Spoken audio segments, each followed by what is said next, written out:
Humans of planet Earth, welcome back to JRE in a nutshell. I am your host Rafa, and today we're gonna talk about the interview with James Lindsay, political commentator, and he gets in a lot of trouble, of course, because of his conspiracy theories. But before we start, don't forget to like, subscribe, press that bell, tell your friends, and all of this social media you can use. I am in all of this, so follow, share, all that cool shit, and let's keep this channel going, guys. I hope you like it. I'm having fun, so yeah, cool.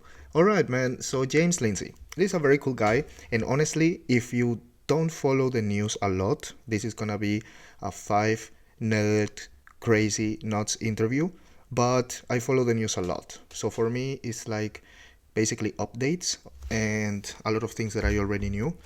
And the quote of the day is pretty hardcore though. These are hardcore news of the new plans that the WHO has gonna start implemented in May, and this literally concerns the whole fucking world. So wherever you're from, you gotta stay for the quote of the day.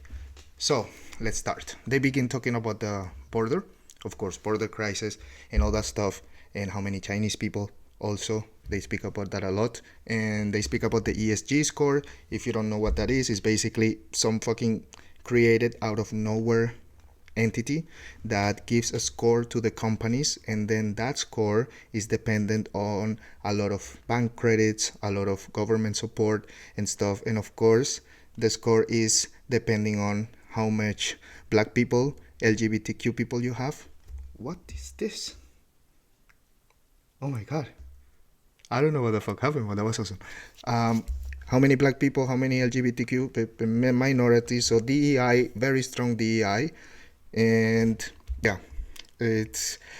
I knew this already, but if you don't know it, it's crazy when you start connecting the dots. Like, so that's why Dylan Mulvaney was in the can of the Bud Light, because Bud Light needed a higher ESG score so they could get some fucking deals done. So you see, uh, it's a cult. I mean, it's a trap.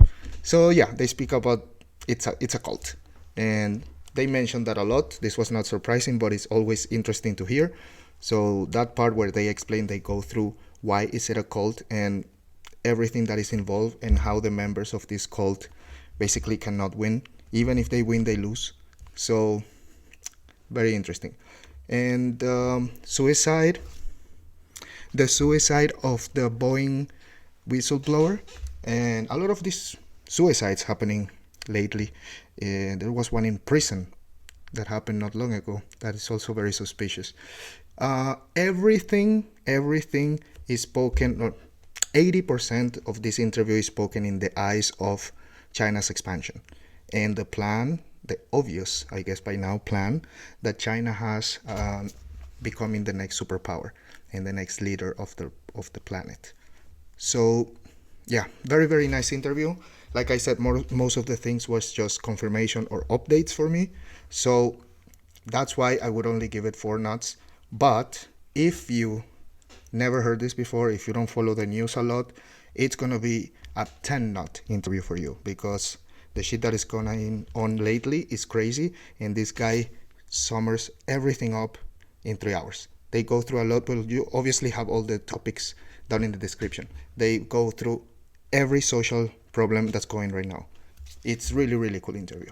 So guys, as usual, I have nothing to do with Joe Rogan or the Joe Rogan experience, and links, descriptions, books, all of that stuff down. Don't forget about the quote of the day, please, and don't forget to tell your friends and share and subscribe. All right, guys, I will see you next time.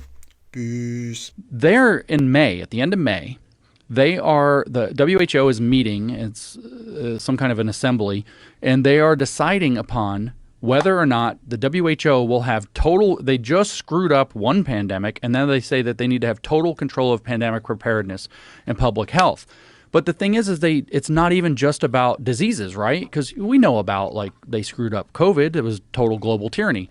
Imagine if they had the power where there is no Florida. There's no free state. There's no difference between Texas and California. It's all whatever the World Health Organization says. There's no difference between Florida and Canada, or there's no Sweden, which, did something different. Everything has to be on the same page.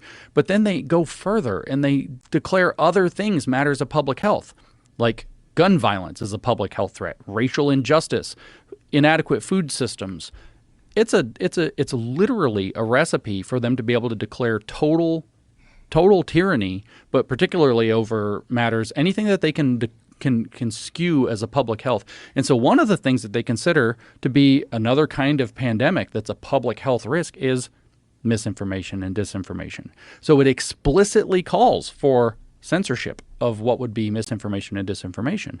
So now all of these 93 or whatever it is countries are supposed to sign over to the World Health Organization the ability through a treaty that's not being ratified in the Senate like a treaty. Probably Joe Biden will do it as an executive agreement rather than as passing 2/3 majority in the Senate.